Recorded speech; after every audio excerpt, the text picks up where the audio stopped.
શું વાત છે પપ્પા, તમે લોકો હજી સુધી જાગો છો? નહીં, સુવાની તૈયારી કરતા હતા. હું આને બોલાવવા માટે જ આવ્યો. ચાલો આપણે ઉપર જઈએ. તમે જાઓ, હું આવું છું. કોકી મોડું થઈ રહ્યું છે. આરો આ પ્રેસ નોટ નું કાલે થઈ જશે ને? હા પપ્પા. હા, તો પછી શું પ્રોબ્લેમ છે? બાકી બધી વાતો આપણે કાલે કરીશું. ઓકે, તમે લોકો પણ થાક્યા છો. Okay, good night. Good night. Good night પપ્પા. Good night. Good night. તું શાને ગુડ નાઇટ કહે છે મને? મારું માથું દુખે. ચાલ, મારે માથું દબાવી. ચાલ.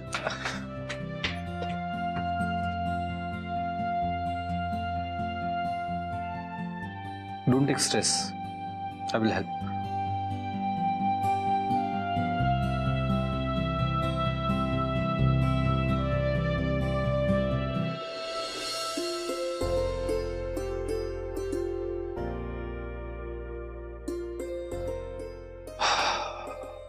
બામ તું લગાવીશ કે હું લગાવી આપું? હું લગાવી દઈશ, તમે લાવી આપો ને.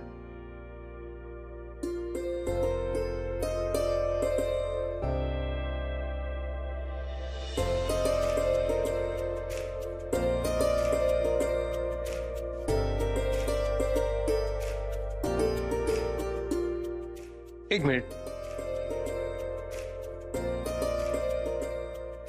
હું લગાવી આપું છું.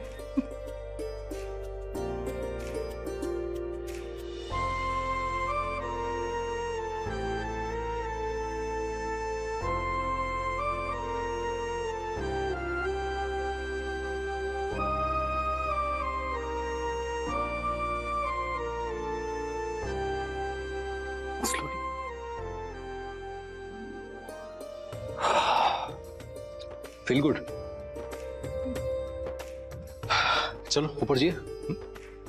સાંભળો. हाँ बोल. Thank you. थैंक यू सेना માટે.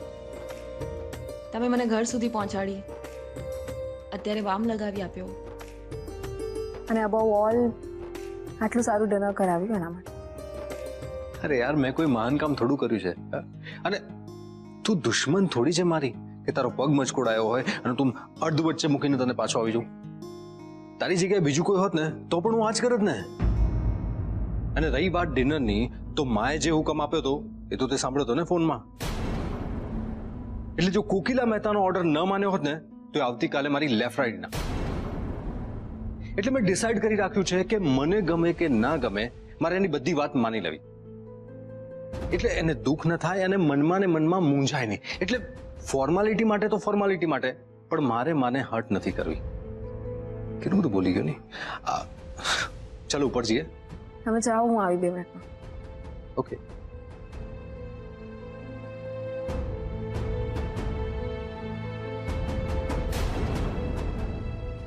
આરો, મને લાગ્યું કે મમ્મી જે કહ્યું અને અમને પણ મને ડિનર પર લઈ જવાની ઈચ્છા થઈ ગઈ, અને એટલા માટે આપણે ડિનર ઉપર ગયા. પણ હું તો નકામી જ ખુશ થઈ ગઈ, કારણ કે તમે તો મમ્મીજીને દુઃખ ન થાય એટલે માત્ર ફોર્માલિટી માટે મને ડિનર ઉપર લઈ ગયા હતા. હું પણ વધારે જ એક્સપેક્ટ કરી બેઠી. એનીવેઝ, મમ્મીજી આરો ભલે ગમે તે કરે, પણ હું તમને આપેલું પ્રોમિસ પાળવાની પૂરી કોશિશ કરીશ.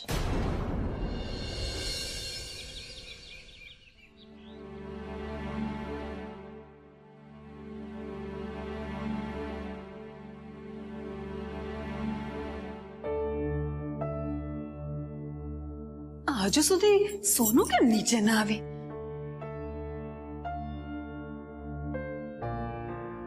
મોટી બેન, આ તમે જે પસ્તી તૈયાર કરી એ હું આપી આવું ને? હા, આપી આવશે. સવિતા, હું શું કહું છું, આ સોનું હજુ સુધી નીચે કેમ ના આવી? મોટી બેન, હજી 7:30 જ થયા છે ને રોજ એ આ ટાઈમે જ આવે છે. આજે છે ને કદાચ આંખ મોડી ખુલી હશે, હમણાં આવે. હે, ક્યારની ની રાહ જોઈને બેઠી છું. હમણાં આવશે, હમણાં આવશે, હમણાં આવશે, આવતી જ નથી. તમારે એમનું કઈ ખાસ કામ છે? તો જ રાહ જોતી હો ને. આવી આવી આવી આવી, તું જલ્દી જલ્દી નીચે જા, ચા નાસ્તો તૈયાર કર. અને સાંભળ, એને કહેતી નહીં કોઈની રાહ જોતી હતી. જા જા જા જા. હું કામ કેવું પણ એમને કઈ. જય શ્રી કૃષ્ણ મમ્મીજી. જય શ્રી કૃષ્ણ બેટા.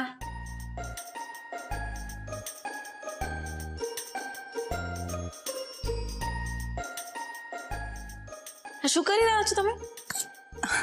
છાપું વાંચું છું, જોતી નથી? તો હું પણ જોઉં. ઊંધું છાપું કેવી રીતે વંચાય છે? મારું તો ધ્યાન જ ના રહ્યું. મમ્મીજી, તમને ખબર છે ને તમે મારા હાથે પકડાઈ જાઓ છો, તો પછી આ બધી કોશિશ કેમ કરી રહ્યા છો? બોલો, શું કામ છે? શું પૂછવું છે તમારે? સાચું કહું તો હું છે ને કાલ રાતની ઊંચી નીચી થાવ છું. મને કહેતો ખરી કે તું ને આરવ કાલે રાતે જમવા ગયા હતા તો આરવનો મૂડ તો સારો હતો ને, એને તને કંઈ કીધું? આમ તો તમે જે રીતે હાથ પકડીને બંને પાછા આવ્યા એટલે મને ખાતરી તો થઈ જ ગઈ કે મારો આઈડિયા સફળ રહ્યો. મમ્મીજી, તમારો આઈડિયા અડધો જ સફળ રહ્યો છે. એટલે એમ કે ડિનર સરસ રહ્યું, પણ અમે જ્યારે હોટલથી બહાર નીકળતા હતા ત્યારે મને ઠોકર વાગી ગઈ અને પછી મારો પગ મચકોડાઈ ગયો. તો આરવ બસ મને મદદ કરી રહ્યા હતા ચાલવા માટે. એટલે આરવે જે તારો હાથ પકડ્યો એ ઠાકોરજીની કૃપાથી નહીં, ઠોકરજીને કારણે પકડ્યો. અને હું તો હરખાઈ ગઈ. એ જ ને, તમે કારણ વગર હરખાઈ ગયા. અને તમે જેવું વિચારો છો ને એવું કશું નથી. હે ભગવાન, હું તો શું વિચારી બેઠું. પણ વાંધો નહીં, મારા માટે તો આરવ તને આ રીતે બાર હોટલમાં જમવા લઈ ગયો એ જ બહુ છે. મમ્મીજી, ગઈકાલે રાત્રે તમે આરવને શું કહ્યું હતું? કઈ નહોતું કહ્યું, એ જ કે આજે ઘરે જમવામાં ખીચડી બનાવી છે તો તમે બંને બહાર જમીને આવજો. ના ના ના, મને યાદ છે. તમે એમને જબરદસ્તી આદેશ આપ્યો હતો કે મને ડિનર માટે બહાર લઈ જાય, અને તમને યાદ નહીં હોય પણ ફોન સ્પીકર ઉપર હતો અને મેં બધું જ સાંભળ્યું હતું. મમ્મીજી, આમ ડરાવી ધમકાવીને કોઈને પ્રેમ કરવા માટે મજબૂર ન કરાય. અરે પણ આરવ એની જવાબદારીમાંથી છટકે તો એને ટોકવાનો હક છે. મને મૂકવાનો હક છે, પણ આમ જબરદસ્તી કરવાનો હક નથી. મમ્મીજી, તમે કાલે કર્યું એ કર્યું, તમે ફરી નહીં કરતા. આમ દાદાગીરી કરીને જબરદસ્તી કરીને મારે એમનો પ્રેમ નથી પામવો. ઠીક છે, હવેથી નહીં કરું બસ. પણ મારો જે સંકલ્પ છે કે હું તમને બંનેને એક કરીને જ રહીશ, એ તો હું કરીને જ રહીશ. મોટી બેન, આ પસ્તી આપ્યા હું. હે, હા, જઈ આવ, પણ જલ્દી આવજે. એક મિનિટ, આ શું છે? આ કોણે મૂકી પસ્તીમાં?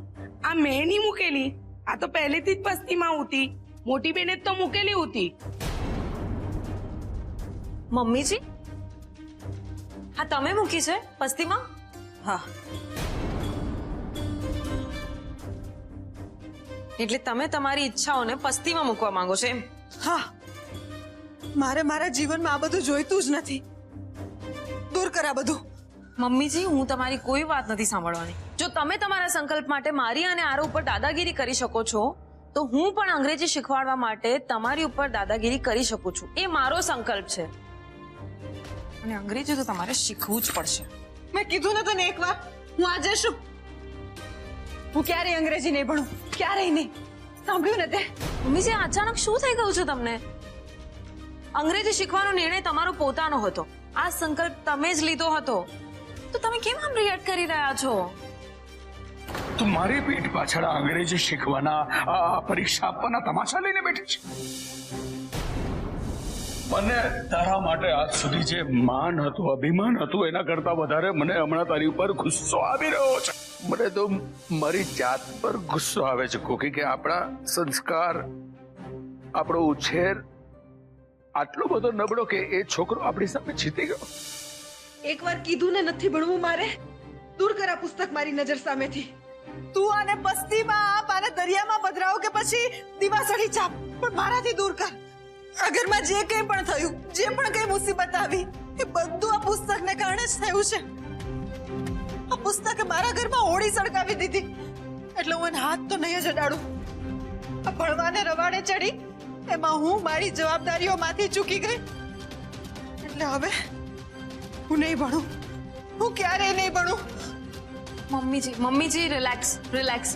સૌથી પહેલા તમે આમ હાઈપર નહીં થાઓ. તમે પોતાની જાતને કેમ બ્લેમ કરી રહ્યા છો? જે કંઈ પણ થયું એ ફક્ત યોગાનું યોગ છે, આમાં તમારો કોઈ વાંક નથી.